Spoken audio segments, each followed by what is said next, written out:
আপনারা দেখছেন ইসলামিক প্রশ্নোত্তরমূলক অনুষ্ঠান জীবন জিজ্ঞাসা উইথ এনটিভি।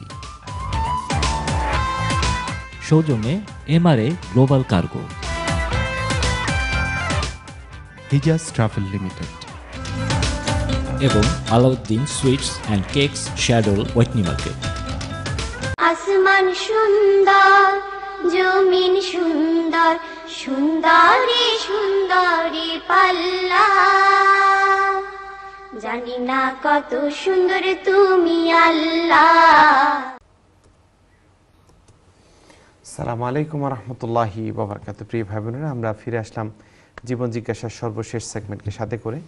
আশা করছি আপনারা আমাদের সাথে আছেন। আমরা চলে যাই কলে, দেখি কে আছেন। আসসালামু আলাইকুম। ওয়ালাইকুম সালাম। জি, আপনার প্রশ্ন বলেন।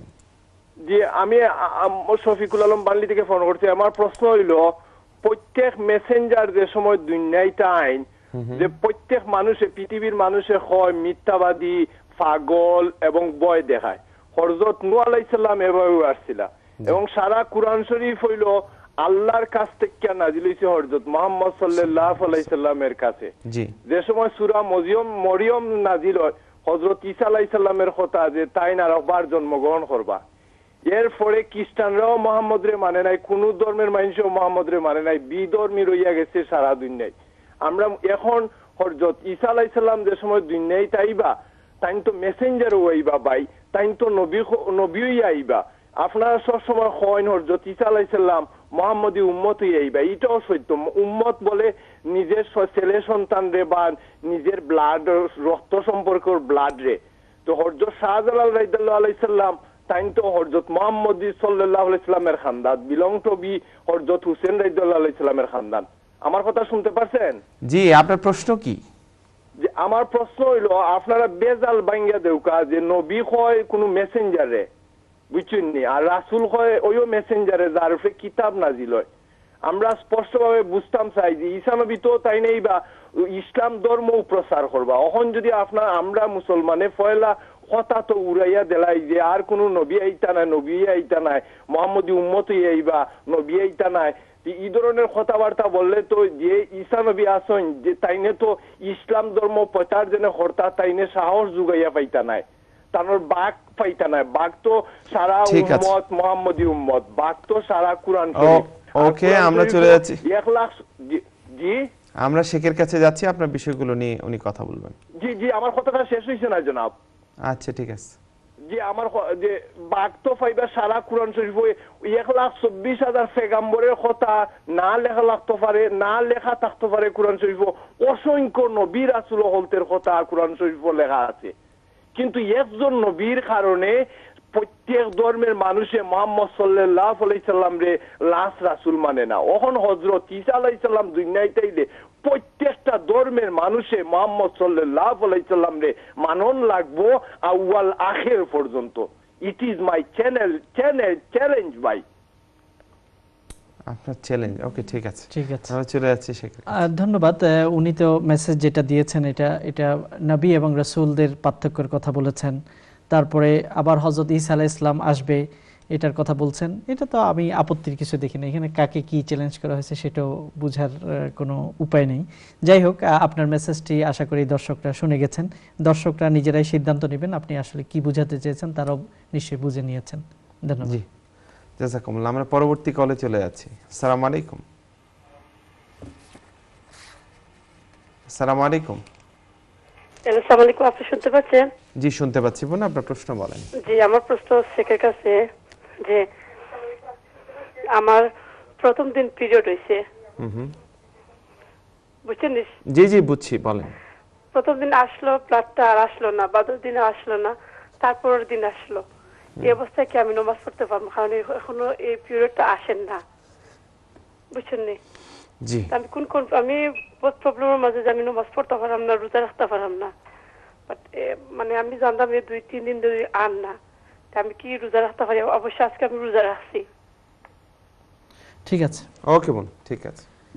এটার উত্তর হলো যে যেসব মহিলাদের আগে থেকে প্রতি মাসে মাসিক হয়, তাদের যদি এরকম ঘটে যে একদিন দেখা গেল, আবার 2 দিন মাঝখানে দেখা যায় না, তৃতীয় দিন আবার দেখা গেল, এরকম যদি হয় তাহলে তিনি প্রথম দিন থেকে তার পিরিয়ড ধরা হবে এবং তিনি যতদিন পর্যন্ত তার অন্যান্য মাসে অভ্যাস, যেমন প্রতি মাসে তার 5 দিন হয় বা 7 দিন হয়, ওই 5 দিন 7 দিন পর্যন্ত তিনি তার অভ্যাস হিসেবে ধরে নেবেন। ওই কয়েকদিনকে তিনি ঋতুস্রাব বা মাসিক হিসেবে ধরবেন, তারপরে তিনি রোজা এবং নামাজ শুরু করবেন। এই জন্য আপনার মাঝখানে 2 দিন দেখা যায়নি, কোনো অসুবিধা নেই। প্রথম দিন দেখা গেছে, তারপরে আবার দেখা গেছে, তো এখনও আপনার যে কতদিন পর্যন্ত প্রতি মাসে হয়ে থাকে ওই কতদিন পর্যন্ত আপনি রোজা না রেখে থাকবেন। তারপরে ওই কয়েকদিন চলে গেলে তারপরে আপনি আবার রোজা শুরু করবেন। আর এই অনিয়মের জন্য হয়তো ডাক্তারের সাথে আপনি পরামর্শ করতে পারেন, কি কারণে এরকম ঘটছে এটাও আপনি যাচাই করে দেখতে পারেন। ধন্যবাদ। জি, আমরা চলে যাই পরবর্তী কলে, দেখি কি আছেন। সালাম আলাইকুম। সালাম আলাইকুম। সালাম আলাইকুম। সালাম আলাইকুম। ওয়ালাইকুম আসসালাম। ভালো আছেন? আলহামদুলিল্লাহ। আমি কি স্টুডিওতে নাকি কন্ট্রোল রুমে? না, স্টুডিওতে। আপনার টেলিভিশন ভলিউমটা একটু মিউট করে দেন কাইন্ডলি। আচ্ছা, মিউট করতেছি। হ্যাঁ, আচ্ছা, এখন কি ক্লিয়ার শোনা যাচ্ছে? জি, আপনি বলেন। আচ্ছা, আমার 2টা প্রশ্ন। 1 নম্বর প্রশ্ন হলো, এই ফিতরার পয়সা দেওয়া যাবে কি না, না ঈদের আগের 3 দিন আগে দেওয়া নিয়ম, না এখন দিতেই হবে?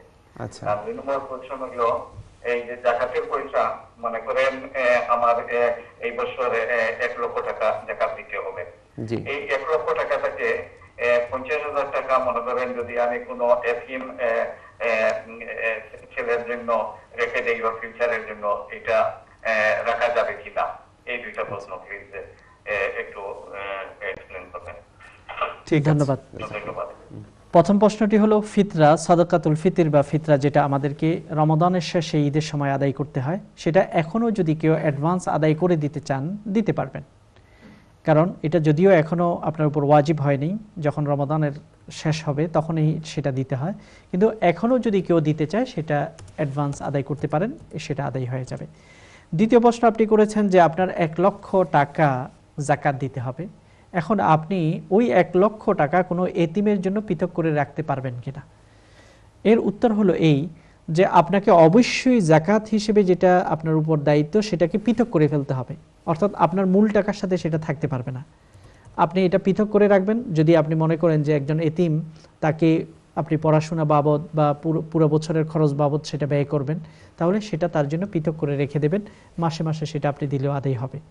এবং আপনার পরিবারের অন্যদেরকে সেটা জানিয়ে যেতে হবে, বা উইল হিসেবে বা ডায়েরিতে আপনি লিখতে হবে যে আপনার 1 লক্ষ টাকা অমুক জায়গায় জাকাত হিসেবে রাখা হয়েছে, সেটা যেন অমুককে দেয়া হয়, যাতে করে কোনো কারণে যদি আপনি যদি না থাকেন তাহলে অন্যরা যাতে করে সেটাকে জাকাত হিসেবে অব্যাহত রাখতে পারে। এই জন্য আপনি জাকাতের পয়সা পৃথক করে কোনো গরিবের জন্য রেখে দেওয়া সেটা জায়েজ হবে, জায়েজ আছে। ধন্যবাদ। জাযাকুমুল্লাহ। আমরা চলে যাচ্ছি পরবর্তী কলে, দেখি কে আছেন। আসসালামু আলাইকুম। আসসালামু আলাইকুম। ওয়ালাইকুম আসসালাম ওয়া রাহমাতুল্লাহ। জি, হ্যালো। জি, আপনার প্রশ্ন বলেন। জি ভাই, আমি একটু জানতে চাইছিলাম আপনার সেহরির এন্ডের সময়টা নিয়ে। জি, যে আমি যেখানে থাকি এখানে আপনার লিডস বা ব্রাডফোর্ডের বাংলাদেশি সময় একটা, এবং আমি যে কমিউনিটি থাকি সেটা হলো ইন্ডিয়ান কমিউনিটি, এখানে 1:14 দেওয়া আছে আপনার সেহরি এন্ড। এখন আমার প্রশ্ন হলো যে আমরা কোনটা মেনটেন করবো, 1:40 নাকি আপনার বাংলাদেশে যেটা আছে 2:35 I think something like this. এখন কোনটা আমাদের জন্য ইজি হবে আর কি? এখন আমার তো দ্বিধাদ্বন্দ্বে আছে, আমার ওয়াইফও দ্বিধাদ্বন্দ্বে আছে যে আমরা তো বাংলাদেশিরা একভাবে সেহরি এন্ড সময় মেনটেন করে এবং ইন্ডিয়ান কমিউনিটি আরেকভাবে করে। এখন আমরা যেখানে আছি সেটা হলো ইন্ডিয়ান কমিউনিটি বেশি এখানে, তো এখন সেটা কিভাবে করলে আমাদের ভালো হবে যদি একটু কাইন্ডলি জানান। জি, থ্যাংক ইউ। ধন্যবাদ। এখানে আসলে বিষয়টা হলো সুবহে সাদেক পর্যন্ত আমাদের খাওয়ার অনুমতি আল্লাহ দিয়েছেন। আল্লাহ তাআলা কি বলছেন? কুলু ওয়াশরাবু হাত্তা ইয়াতাবায়ানা লাকুমুল খায়তুল আবিয়াদু মিনাল খায়তিল আসওয়াদি মিনাল ফাজর। তোমরা খাও এবং পান করো রমাদানের রাতের বেলায় যতক্ষণ পর্যন্ত কালো থেকে সাদা বেরিয়ে না আসে, অর্থাৎ সকালটা সুবহে সাদেক না হয় ততক্ষণ পর্যন্ত আমরা খেতে পারবো। কালো থেকে সাদাটা বেরিয়ে আসতে হবে, তখন আমরা খাবার বন্ধ করে দিতে হবে। এখন এটা কখন এই টাইমটা হবে এটা হচ্ছে অবজারভেশনের উপর এটা নির্ভর করে, অবজারভেশনের উপর নির্ভর করে।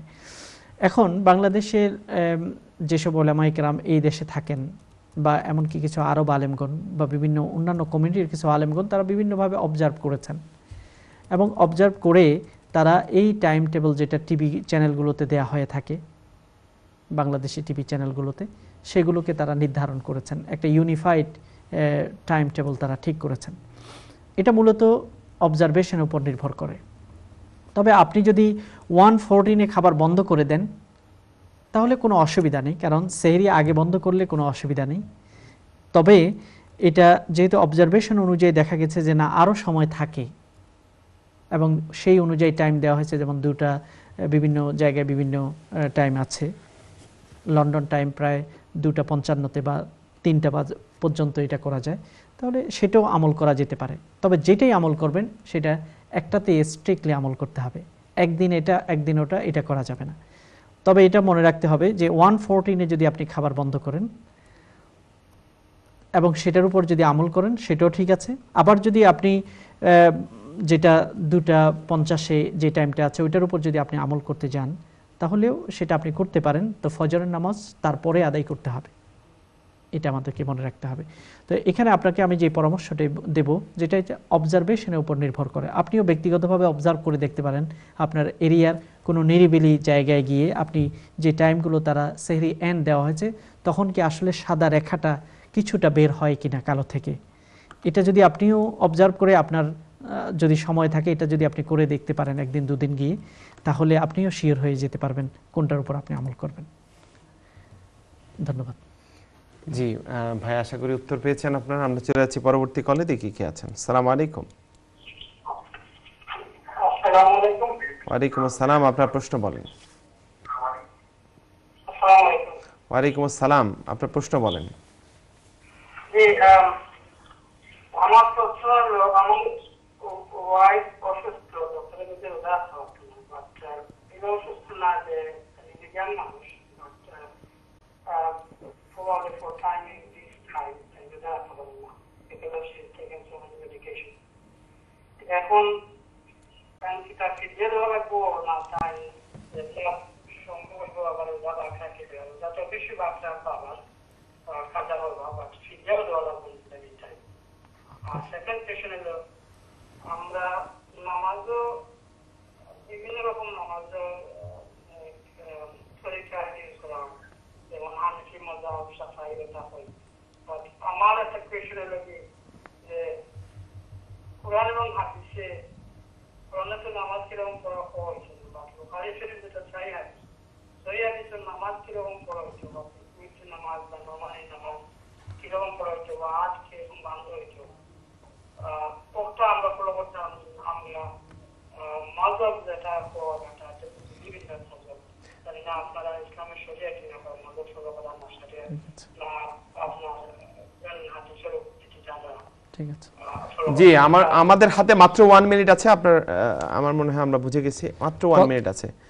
প্রথম প্রশ্নটি হলো যে আপনার ওয়াইফ যদি অসুস্থ হয়, তিনি রোজা রাখতে না পারেন এবং পরবর্তীতে সুস্থ হওয়ার সম্ভাবনা থাকলে তাকে এখন ফিদিয়া দিতে হবে না। যখন তিনি সুস্থ হবেন তখন তিনি রোজাগুলোকে কাজা করে দিলে হবে, ফিদিয়া দিতে হবে না। ফিদিয়া তাদেরকেই দিতে হয় যারা পার্মানেন্ট স্থায়ীভাবে অসুস্থ, তাদের রিকভারের কোনো আশা নেই, তাদের জন্যই শুধু ফিদিয়া দিতে হয়। আপনার ওয়াইফ যেহেতু সুস্থ হতে পারে এবং পরবর্তীতে যে ছোট দিনগুলোতে তিনি যদি রোজা রাখতে পারেন তাহলেও তিনি রোজা রেখে নেবেন, তবে ফিদিয়া তাকে এখন দিতে হবে না। যারা পার্মানেন্টলি অসুস্থ, ভালো হওয়ার সম্ভাবনা নেই, তারাই শুধু ফিদিয়া দেবেন। প্রতিটি রোজার বিনিময়ে তারা একটি সাদকাতুল ফিতর পরিমাণ আদায় করবেন, অর্থাৎ 5 পাউন্ড পরিমাণ এরকম তারা আদায় করে দেবেন। দ্বিতীয় প্রশ্ন হচ্ছে নামাজের যে বিভিন্ন পদ্ধতি, আমরা আজকের প্রশ্ন উত্তরের প্রথম পর্বেই এটা আলোচনা করেছি। নামাজের বিভিন্ন পদ্ধতিগুলো হাদিসের বর্ণনাকারীদের বিভিন্ন বর্ণনার কারণেই বিভিন্ন মতামত হয়েছে। এই জন্য আমরা প্রত্যেকে স্টাডি করার জন্য চেষ্টা করব, করে সহিহ হাদিসগুলোকে বের করে সেগুলো অনুযায়ী আমল করব। কারণ আমরা কোনো ইমামকে ফলো করি না, আমরা রাসূলুল্লাহকে ফলো করি এবং তাদের বিভিন্ন রকম বর্ণনার ভিন্নতার কারণেই নামাজের বিভিন্ন পদ্ধতি হয়েছে। তবে আমরা স্টাডি করার মাধ্যমে ইনশাআল্লাহ একটা সলিউশন ব্যক্তি জীবনে বের করে নিতে পারব। জি, দোয়াটা জাস্ট দোয়াটা একটু স্মরণ করিয়ে দাও। আমরা জাস্ট দোয়াটা আবার স্মরণ করে দিচ্ছি যে আমরা ইফতার যখন অপেক্ষা করব তখন দোয়া আমাদের কবুল হয়, এই সময় এই দোয়াটা পড়াটা উচিত। আল্লাহুম্মা ইন্নী আসআলুকা বিরহমাতিকা আল্লাতী ওয়াসিআত কুল্লা শাইআন তাগফির লি। হে আল্লাহ, আপনার রহমতের মাধ্যমে আমরা চাচ্ছি যে হে আল্লাহ, আপনার রহমত যেটা বিশাল, আমাদেরকে ক্ষমা করে দেন। এই জন্য ইফতারের আগে এই দোয়াটা আমরা পড়ব, আল্লাহর কাছে ক্ষমা চাবো। আর ইফতারের সময়, ইফতার যখন আমরা করব তখন তো আমরা আল্লাহুম্মা লাকা সুমতু ওয়া আলা রিজকিকা আফতার, হে আল্লাহ, আপনার এই জন্য রোজা রেখেছি, আপনার দেয়া রিজিক অনুযায়ী আমরা ইফতার করছি। কিন্তু ইফতার করা শেষ হলে আবার এই দোয়াটা আমরা পড়বো, এটা সুন্নাহ। যাহাবায যামাউ ওয়া বাতাল্লাতিল উরুক ওয়া সাবাতাল আজরু ইনশাআল্লাহ। হে আল্লাহ, আমার পিপাসা বিদরিত হয়ে গেছে, রগ রেশাগুলো শীতল হয়েছে এবং আশা করছি যে আমরা পুরো সওয়াবও পেয়ে গেছি। এই দোয়াগুলো আমরা ইনশাআল্লাহ আমাদের ফেসবুকে থাকবে, আপনারা সেখান থেকে দেখে শিখে নেবেন ইনশাআল্লাহ। জাযাকুমুল্লাহ। প্রিয় ভাই বোনেরা, আমরা শেষ করছি আজকে জীবন জিজ্ঞাসা। 5:30 থেকে আজকে প্রথম এনটিভি লাইভ এপিল, এনটিভি এবং জমজম চ্যারিটেবল ট্রাস্টের যৌথ উদ্যোগে যে জাকাত এবং ডোনেশন ফান্ড করা হয়েছে, আশা করছি আপনারা এনজয় করবেন ইনশাআল্লাহ, আপনারা পার্টিসিপেট করবেন। আগামী সপ্তাহে আবারও দেখা হচ্ছে, এই প্রত্যাশা রেখে শেষ করছি আজকে জীবন জিজ্ঞাসা। ওয়া মা তাওফীকি ইল্লা বিল্লাহ। আসসালামু আলাইকুম ওয়া রাহমাতুল্লাহি ওয়া বারাকাতুহু। দুনিয়া সুন্দর, মানুষ সুন্দর, আসমান সুন্দর, জমিন সুন্দর, সুন্দরী সুন্দরী পাল্লা। জানি না কত সুন্দর তুমি আল্লাহ।